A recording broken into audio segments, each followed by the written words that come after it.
Welcome to Heartroom TV. Let's meet Sir Mako Custodio.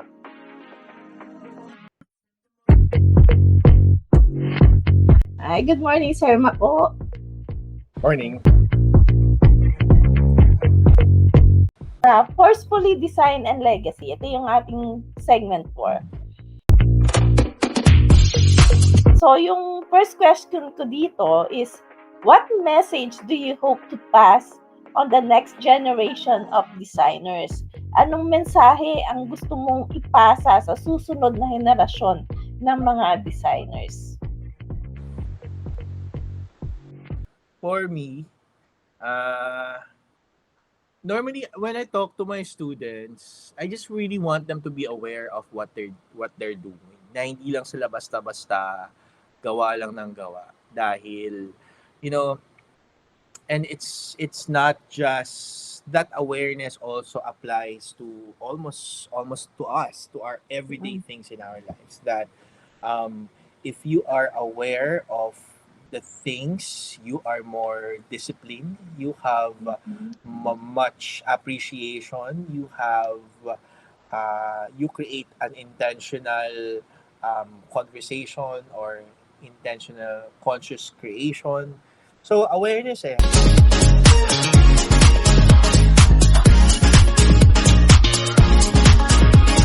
I think yun talaga siya And I guess aside from um, design education, I also want to give them the emphasis of when you try to educate yourself, not just the actual topic or lessons that we are discuss, mas nag-grow tayo as a person. And you know what I feel, that sabi ko sa friends ko, talagang hindi ko alam kung sa education ba talaga ako. Hindi naman talaga ako trained to be a teacher, diba? Pero I love talking. I love how to interpret kung uh, ano ba yung meaning ng mga ganto-ganto. Kasi to be honest, before alam ko siya, pero hindi ko alam kung paano siya i-reinterpret or paano ka magre-reflect Like example, ang topic namin sa footwear design is design language. Ano ba yung mga design language ng mga bagay? So, example, ang magandang design language na i-discuss ay si Apple, si Macintosh, di ba? Si Apple.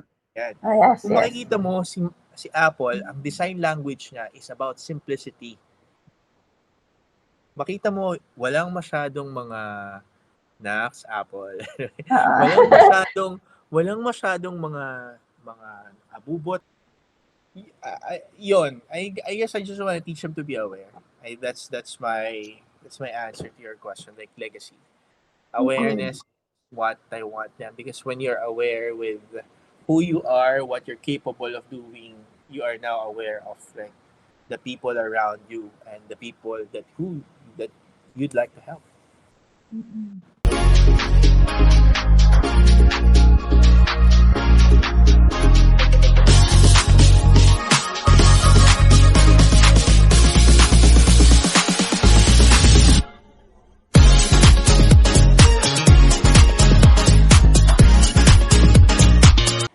Next question is, how has your definition of success evolved over time? Paano nagbago ang pananaw mo sa tagumpay sa paglipas ng panahon? Ito na yung sinasabi mo. I think, siguro for me, I think success is relative. It doesn't really say if when you talk about you have a material things na yun yung magsasabi na yun yung success sa'yo. I think I was question. I think I lately I shared a quote in my Facebook. Tinanong din ako ng friend ko kung sino daw ba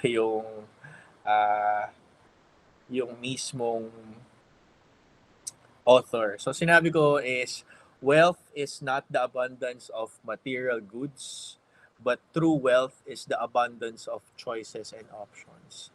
So if you say that the success is, having this amount of wealth, alam mo naman, familiar ka naman sa mga nangyayaring DPWH scandals lately. No? So, sabi ng friend ko, is it Simon Sinek? Sabi ko, hindi si Simon Sinek yan. I think si Epictetus.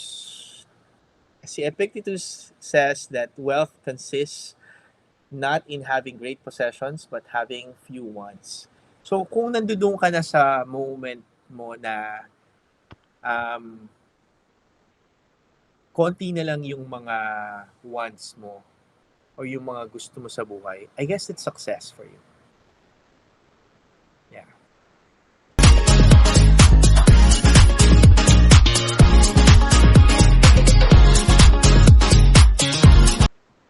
Pag wala ka nang masyadong hinihiling, I think that's success.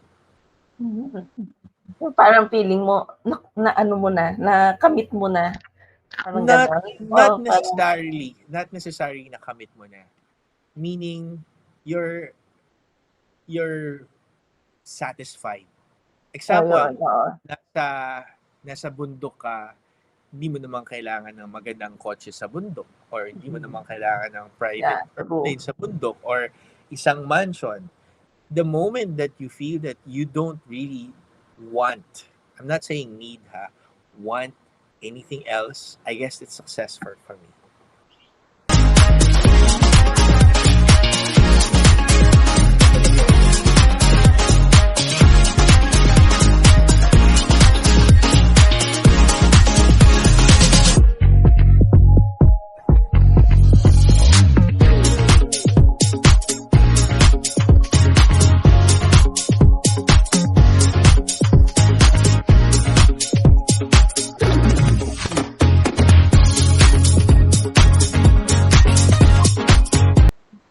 Tingin ko din, kasi success naman, di yan masasabing successful ka kasi ang dami mong award, or successful ka kasi sikat ka. For me, success din kasi parang enjoy ka sa ginagawa mo, di ba? Masaya ka na, nagawa ko to. Tapos, di ba, from scratch, tapos biglang ito yung result, di ba? That's success. For me, diba? I think. Yeah.